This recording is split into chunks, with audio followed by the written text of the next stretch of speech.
when I make a post about testosterone and I put it on social media, I get destroyed by, I'm not going to say any names, but by some either influencers or the audience of those influencers who say that we should only and can only talk about testosterone when it comes to HSDD. We should not even be mentioning it under any other circumstance. Can you just define for us HSDD, or the newer term FSAD? Can you tell us exactly what this diagnostic criteria are for true quote unquote sexual dysfunction in women? Hypoactive sexual desire disorder, or HSDD, is the lack of either spontaneous desire, which males usually have more than women, right? A spontaneous thought of, or the intent of, I want to have sex, or responsive desire, meaning, there's cues in the environment and you're still not responding.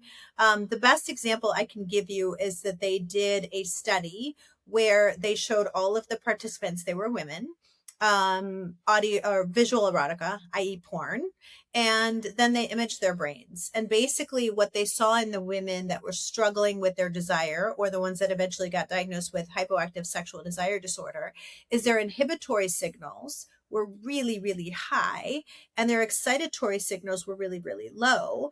And to be in a sexually aroused state, we have to have the opposite, because we need to be really excited and the inhibition needs to go away, because then we're thinking about car line and all the other things that we need to be doing. And so there is a neurotransmitter issue with a lot of women who struggle with low libido. There can be a lot of other issues and reasons for low libido. It has to be going on for at least 6 months, and not directly attributable to a life event or medication. And then the third thing is it has to be distressing to someone. And I think that's where people also locked on. And when Addie first came out, they were sending people to psychiatrists and saying, is she really in distress? To me, if someone has made an appointment with a doctor to discuss this, or it's affecting their self-confidence or their marriage or their relationships, that's distressing enough. They don't need to meet a psychiatric metric of being in distress. And what that does is, if someone says, hey, listen, that part of my life is over, I'm done, I don't want to, be intimate anymore, and I want to focus on other things, great. We're not chasing you with testosterone or Addie or Vyleesi. And then arousal disorder. Arousal can be cognitive. It can be physiologic or physical. That's when your heart rate increases. That's when lubrication increases. That's when we see flushing. That's when we see increased blood flow to the clitoris, to the vagina, to the vulva. And so there are women that struggle with the arousal piece. They may have the desire, but then they can't physiologically or cognitively respond or be in the moment, either with themselves or with their partner. And so there are people that are combining the two into one diagnosis, because they're pretty similar, but yet not. I still like to treat them differently, even though a lot of the therapies are the same. Mm-hmm. Yeah, and I think this is where it gets challenging too for providers who aren't trained in this. And I know early on, I mean, when I started looking at the guidelines and started thinking, okay, well, how do I prescribe this? I thought, well, I got to get like a psychiatrist on board. Like I gotta this is very difficult, But then you talk to a few experts and they say, no, this is a clinical diagnosis that you can make. And you don't have, it is in the DSM-5, yeah, but it's not a psychiatric disorder that you can't, diagnose on your own as a provider, right? Yeah, and there's that really easy 4-question screener, right? The DSDS, the decreased sexual desire screener, Yeah. that you can do if you're newer to learning about sexual health care, and you're specifically looking at HSDD or low libido. But you're right. You just have to have a conversation with your patient about it. And if you have that opening, what I found is that women want to talk about it and they want a safe space where they can discuss it and then learn about their options. Yeah, and I can tell you, even as a 40, I just turned 48 yesterday. As a 48-year-old male physician with mostly women patients, I can tell you that that does not get in the way either, right? If you open this door, women generally will talk about it because they want to talk about it. They want to talk about it. And then the other side of the coin is, not that men don't deserve all of their treatment options, but what I was seeing is all of these men getting Viagra, testosterone, Cialis, there's no discussion. And then all of a sudden, I mean, the funniest lecture I ever went to, not that this is funny, but it had a humorous angle, is all of a sudden there's a penis in the room, and they're like, wait a second, we didn't discuss this. No one's looked at my vagina. I have GSM. I have sexual pain. I have dryness. Like, I have no desire either. And so I think when you are addressing a heterosexual couple, you have to look at the female partner as well. And you are right. They are desperate to find someone who will talk to them and help them through, their decision-making process. And maybe it is autoerotica. Maybe it is just localized hormone therapy. Maybe it is testosterone. Maybe it is Addyi or Vyleesi. Maybe it's couples counseling, together. Right.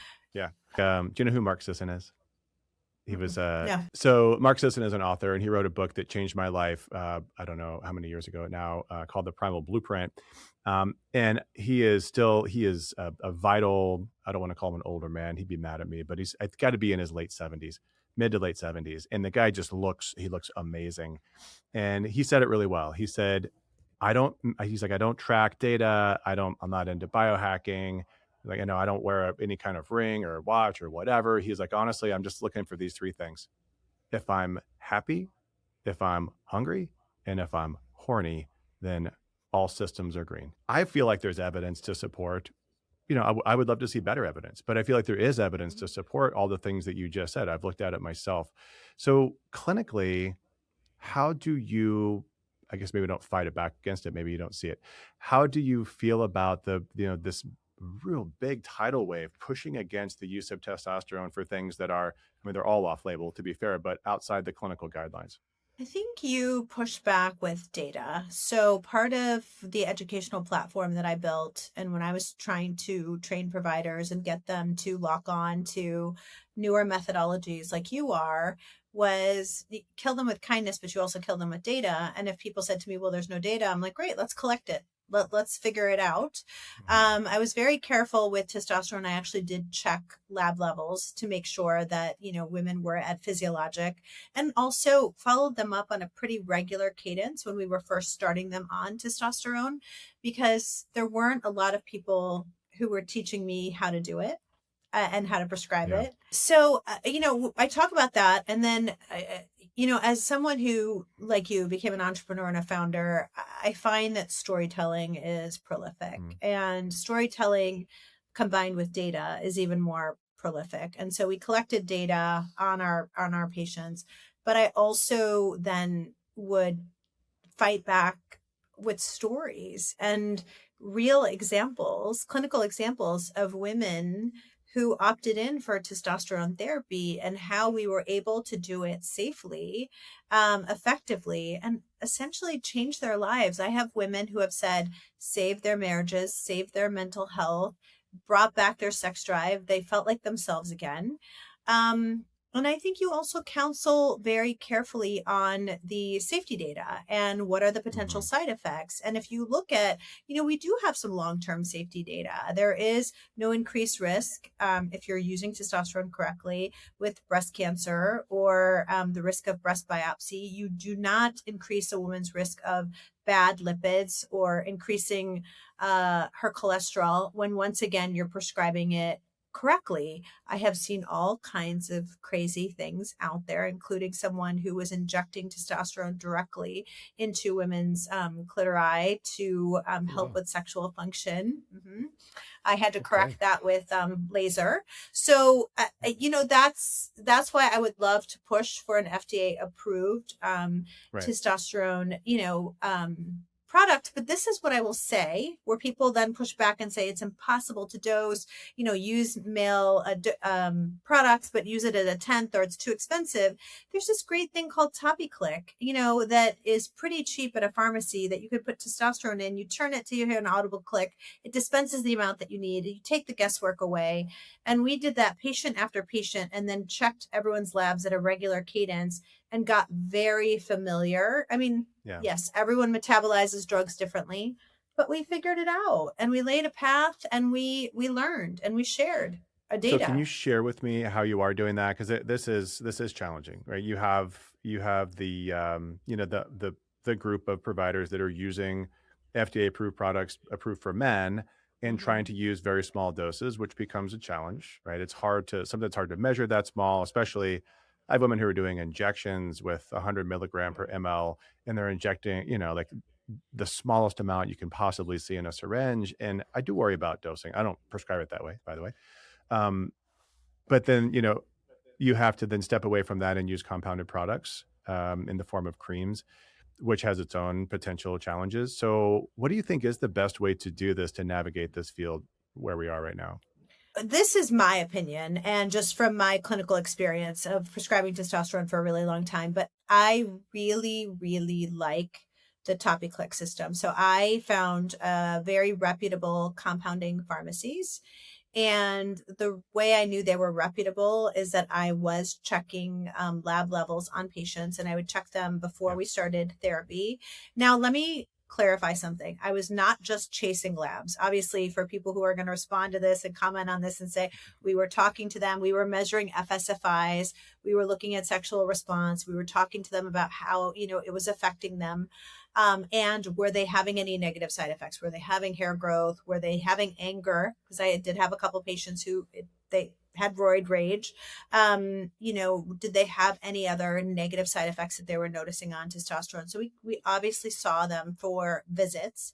And we also then had the lab data. We checked serum levels, but we always did compounded creams and then did that anywhere from 0.5% to 3%, depending, and would titrate up as patients needed. I did do pellets for a little while, and initially I was very anti-pellet. I still don't believe it should be first line therapy because once it's in, even as surgeons, you and I can't remove it. Nope. And nope.